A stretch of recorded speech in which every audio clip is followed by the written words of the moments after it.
Hello mga kagala, nandito kami sa isang bahay namin dito sa sentro ng Malinig Shade. Ayan, nandito lang si Mother pero hindi namin alam kung nasaan siya mismo ngayon. Kasama ko ang aking kapatid, ang aking bayaw at ang aking pamangkin. Ayan na sila. Ang gagawin natin ngayon ay isasama namin kayo at mga hunting tayo ng Star Apple. Lulusong tayo dito sa Rilis mga kagala kasi ang bahay namin ay tabi ng Rilis. Kaya noong mga panahong uso pa noon ang train ay talaga naman kapag dumaan, gising ang lahat na magigising. Ayan ang pamangkin ko, hindi napapagod bumuntot sa amin. Itong Rilis na ito mga kagala ay nilalakad lang namin ng mga nag-aaral pa kami. Lampas isang dekada din ang pinagsamahan namin ng Rilis na ito noong mga panahon noon. At bahagya ng umuulan habang kami naglalakad, ayan si Sis. At dahil sa kalibangan namin sa daan katatawa na nakalimutan ko ng mag-video ng bago kumuha ng Star Apple. Kaya ayan ang ginawa ko, kumain na lang ako. Talaga mga kagala, napakatamis talaga dito sa probinsya ng Star Apple. Lalo yung ganitong kulay, puti. Dati kasi yung parang kulay violet, parang sarap na sarap lang tayo tingnan. Pero sa mga na-experience namin dito mga pagkain ng Star Apple, mas masarap talaga yung kulay puti at manamis-namis talaga siya. Kakaiba, super talaga. Ayan, napakatamis.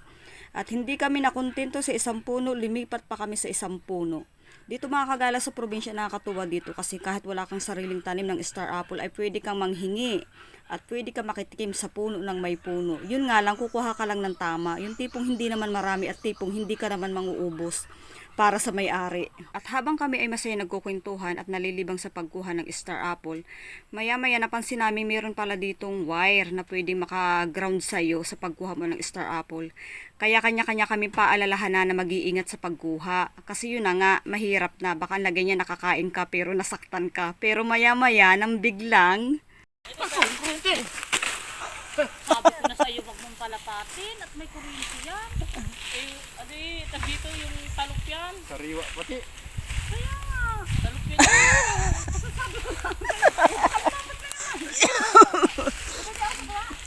Akala ko lulumboy. Aray ko po.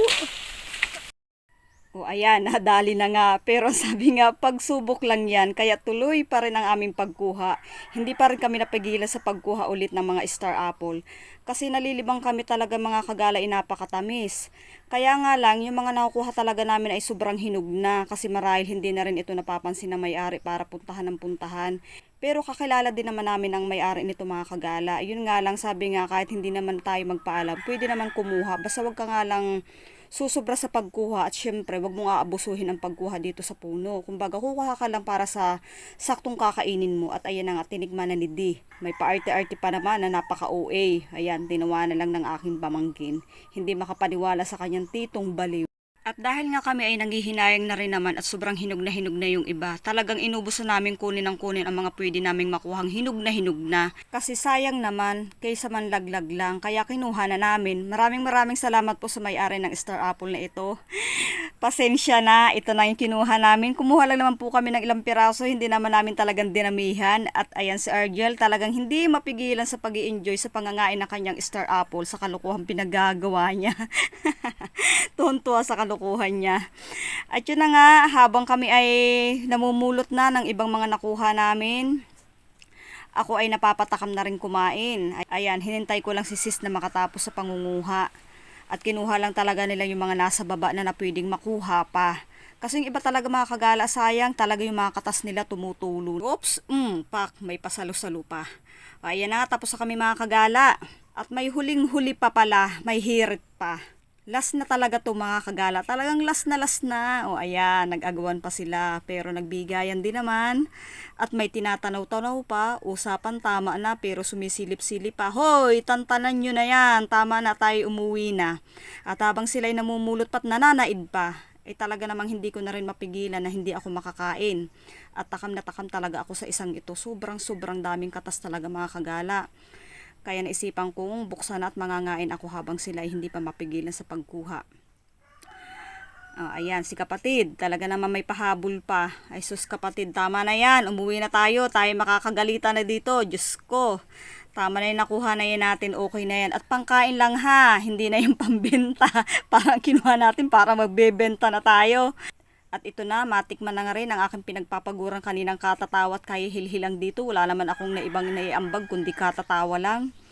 Ang tamis talaga mga kagala, sobra. Talagang sabi nga, hindi ka magsisisi sa paglalakad mo ng malayo. Kasi malayo-layo rin ito sa bahay namin mga kagala. Itong dinayo namin puno ng star apple. Pero talagang maraming salamat po sa may puno na ito. Kahit hindi man kami nagtanim, talagang dito ay open makatikim dito po sa probinsya.